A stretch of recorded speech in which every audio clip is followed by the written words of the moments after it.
Tu n'as pas dormi de la nuit.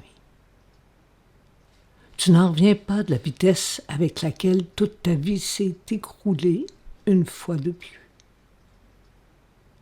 Tu te demandes si tu es condamné pour toujours à t'accrocher aux mauvaises personnes. Tu en as fait des gaffes, Marie, dans ta vie. Tu as donné ton cœur et ton âme à des gens qui ne te méritaient pas. Tu as souffert d'amour, Madeleine. Tu as été trahi, violenté.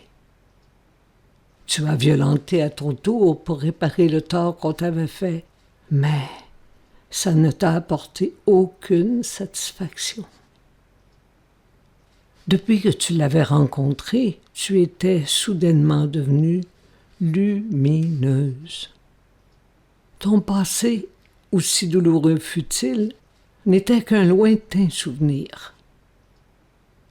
Tu t'étais senti aimé, complètement, par cet homme qui n'avait jamais cherché pourtant à te posséder comme les autres hommes. Il voyait au fond de toi ce qu'il y avait de meilleur, de plus beau.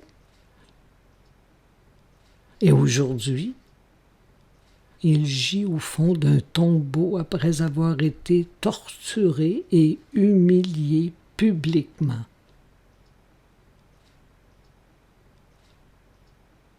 Le soleil vient de se lever, alors tu peux aller prendre soin de ce qui reste de lui. Tu n'attends pas plus longtemps.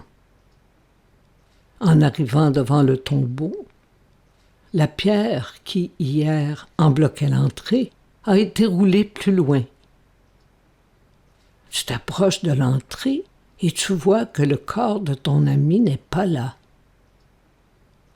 Tout près, un homme bêche une plate-bande. Il doit avoir eu une belle Pâque, lui, parce qu'il arbore un sourire presque narquois en levant les yeux vers toi pour te regarder paniqué. Tu lui dis « Si c'est toi qui l'as enlevé, dis-moi où tu l'as mis. » « Non, mais ce n'est pas le genre de farce qu'on fait. » Alors son sourire s'élargit encore plus, comme si c'était possible. « Marie !» Un grand frisson te traverse. Comment est-ce possible? Tu ne réfléchis pas plus avant et tu t'exclames par le petit nom que tu lui donnais quand tu voulais lui montrer ton affection. Rabouni! Tu retournes le dire aux autres comme il te l'a demandé. Les autres ont du mal à te croire. Personne ne peut revenir de la mort, c'est impossible. Mais Jean se souvient soudainement que le maître en avait parlé sans qu'ils y portent vraiment attention. Le 3e jour, le Fils de l'homme ressuscitera. Alors Pierre court vers le tombeau et Jean à sa suite. Il voit et il croit. Il est donc bel et bien celui qu'il disait être. C'est formidable. Il n'y a pas de mots pour décrire cette joie.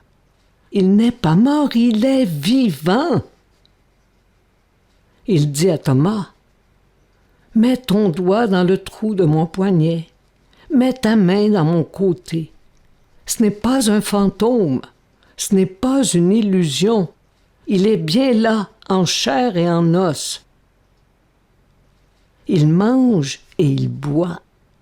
Il reste avec vous pendant 40 jours. Il ne ressemble plus à ce qu'il était avant, par contre. Il est transfiguré. Il s'est joint à 2 disciples qui marchaient vers une ville voisine et ils ne l'ont reconnu que le soir venu, au repas. Il a pris du pain et il a dit, « Ceci est mon corps. Faites ceci en mémoire de moi. » Ce n'est qu'à ce moment qu'ils l'ont reconnu, mais il a disparu.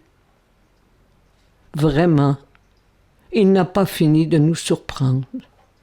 Il est vivant. Il est vraiment ressuscité.